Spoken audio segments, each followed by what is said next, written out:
ഇനി നമുക്കൊരു അടിപൊളി ബേക്ക്ഡ് പാസ്ത റെഡിയാക്കി എടുത്താലോ. നല്ല ക്രീമി ആയിട്ടുള്ള ചീസി ആയിട്ടുള്ള ഒരു അടിപൊളി ആയിട്ടാണ് കേട്ടോ. അപ്പോൾ ഇതെങ്ങനെയാണ് ചെയ്തെടുക്കുന്നതെന്ന് കണ്ടാലോ. ആദ്യം നമുക്കിതിലേക്കൊരു ചിക്കൻ ഫില്ലിങ് റെഡിയാക്കി എടുക്കണം. അതിലേക്ക് ഒരു പാനിലേക്ക് 1 ടേബിൾ സ്പൂൺ വെളിച്ചെണ്ണ ഒഴിച്ചിട്ട് അതിലേക്ക് ഒരു സവാള ഇതുപോലെ ചെറുതായിട്ട് അരിഞ്ഞത് ചേർത്ത് കൊടുക്കാം. പെട്ടെന്ന് വഴന്ന് കിട്ടാനും മസാലയിലേക്ക് ആവശ്യമായിട്ടുള്ള ഉപ്പ് കൂടെ ഈ സമയത്ത് ചേർത്തിട്ട് നന്നായിട്ടൊന്ന് വഴറ്റിയെടുക്കാം. പിന്നെ ചെറിയൊരു തക്കാളി എടുത്തിട്ട് ചെറുതായിട്ട് അരിഞ്ഞതും ചേർത്തിട്ട് വീണ്ടും വഴറ്റിയെടുക്കുക. വലുതാണെന്നുണ്ടെങ്കിൽ ഒന്നിൻ്റെ പകുതിയൊക്കെ മതിയിട്ട് ഒന്ന് അടച്ചു വെച്ചിട്ട് നല്ല സോഫ്റ്റ് ആയിട്ടൊന്ന് കുക്ക് ചെയ്തെടുക്കാം. തക്കാളിയൊക്കെ നന്നായിട്ട് കുക്കായിട്ട് വന്നാൽ ഇനി നമുക്കതിലേക്ക് 1 ടീസ്പൂൺ കാശ്മീരി മുളക് പൊടി, 1/4 ടീസ്പൂൺ മഞ്ഞൾപ്പൊടി, 1/4 ടീസ്പൂൺ മല്ലിപ്പൊടി, 1/2 ടീസ്പൂൺ കുരുമുളക് പൊടി എല്ലാം ചേർത്തിട്ട് വീണ്ടും നന്നായിട്ട് വഴറ്റിയെടുക്കുക.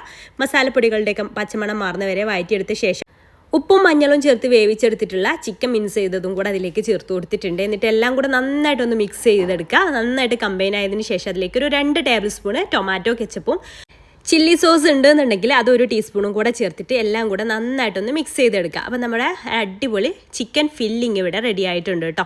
ഇനി നമുക്ക് അടുത്തതായിട്ട് ഒരു ക്രീമി ഫില്ലിങ് റെഡിയാക്കി എടുക്കണം. ഒരു ക്രീമി സോസ്, വൈറ്റ് സോസ് ഉണ്ടല്ലോ, അത് റെഡിയാക്കി എടുക്കാം. 1 ടേബിൾ സ്പൂൺ ബട്ടറിലേക്ക് 2 ടേബിൾ സ്പൂൺ മൈദ ചേർത്തിട്ട് ജസ്റ്റ് ഒന്ന് ചൂടാക്കി എടുക്കാം. ഇനി അതിലേക്ക് നമുക്ക് 1 കപ്പ് പാല് കുറേശ്ശെ ചേർത്തിട്ട് മിക്സ് ചെയ്ത് കൊടുക്കാം. നല്ല ക്രീമി ആയിട്ട് വരുന്ന വരെ നന്നായിട്ട് തന്നെ മിക്സ് ചെയ്ത് എടുക്കാം കേട്ടോ. 1 കപ്പ് പാല് 2 ടേബിൾ സ്പൂണിലേക്ക് കറക്റ്റാണ്.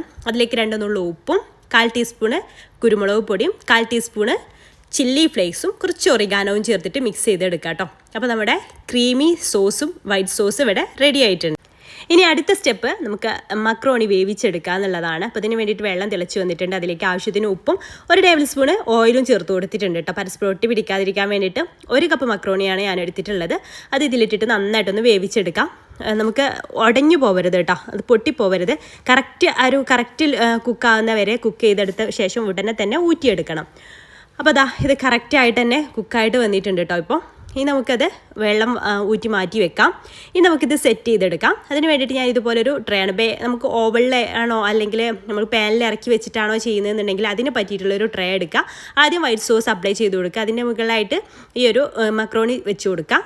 അതിൻ്റെ മുകളിൽ ചിക്കൻ ഫില്ലിങ് എല്ലാ ഭാഗത്തേക്കും ഒന്ന് നിരത്തി വെച്ച് കൊടുക്കാം.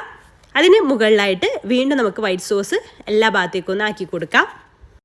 വൈറ്റ് സോസ് ഇതുപോലെ തിക്കായിട്ട് വന്നിട്ടുണ്ടെങ്കിൽ കുറച്ച് പാലൊഴിച്ച് കൊടുത്താൽ മതി. നമ്മൾ ആദ്യം തന്നെ വൈറ്റ് സോസ് ഉണ്ടാക്കി വെക്കുകയാണെന്നുണ്ടെങ്കിൽ കുറച്ച് കഴിയുമ്പോഴേക്കും ഇതുപോലെ തിക്കായിട്ട് വരും. അപ്പം കുറച്ച് പാലൊഴിച്ച് മിക്സ് ചെയ്തെടുത്താൽ മതി. പിന്നെ അതിൻ്റെ മുകളിലായിട്ട് വീണ്ടും നമുക്ക് മക്രോണി ചേർത്ത് കൊടുക്കാം. അങ്ങനെ 2 ലെയറായിട്ടാണ് ഞാൻ ചെയ്തെടുക്കുന്നത്. പിന്നെ അതിൻ്റെ മുകളിൽ ബാക്കിയുള്ള ചിക്കൻ ഫില്ലിങ് കൂടെ നിരത്തി വെച്ച് കൊടുക്കാം. എല്ലാ ഭാഗത്തേക്കും ഒന്ന് ആക്കി കൊടുക്കാം കേട്ടോ. പിന്നെ അതിൻ്റെ മുകളിൽ വീണ്ടും നമുക്ക് വൈറ്റ് സോസ് ഒഴിച്ച് കൊടുക്കാം. അപ്പോൾ വൈറ്റ് സോസ് കുറച്ചുകൂടെ ഒന്ന് പാലൊഴിച്ച് മിക്സ് ചെയ്ത് ക്രീമി ആക്കിയിട്ടുണ്ട്. അപ്പോൾ അതും എല്ലാ ഭാഗത്തേക്കും ഒന്ന് ആക്കി കൊടുക്കാം. എന്നിട്ട് അതിൻ്റെ മുകളിലായിട്ട് മോസറില്ല ചീസ് എല്ലാ ഭാഗത്തേക്കും നമുക്ക് എത്രത്തോളം വേണോ അതിനനുസരിച്ച് ഇട്ട് കൊടുക്കാം. പിന്നെ കുറച്ച് ഒറിഗാനോ സ്പ്രെഡ് ചെയ്ത് കൊടുക്കുക. കുറച്ച് ചില്ലി ഫ്ലേക്സും സ്പ്രെഡ് ചെയ്ത് കൊടുക്കുന്നുണ്ട്. പിന്നെ 10 മിനിറ്റ് 150 ഡിഗ്രിയിൽ പ്രീ ഹീറ്റ് ആക്കി എടുത്തിട്ടുള്ള ഓവനിൽ വെച്ചിട്ട് ഒരു 5 മിനിറ്റൊക്കെ വെച്ചാൽ മതി കേട്ടോ. 5-6 മിനിറ്റ് ഓരോ ഓവൻ ടെമ്പറേച്ചറിനനുസരിച്ച് ഡിഫറൻസ് വരും. ഈ ഒരു ചീസ് മെൽട്ടാവുന്ന വരെ ഒന്ന് വെച്ച് കൊടുത്താൽ മതി. അടിപൊളിയായിട്ട് ചീസി ആയിട്ട് നമുക്കിത് കിട്ടും കേട്ടോ.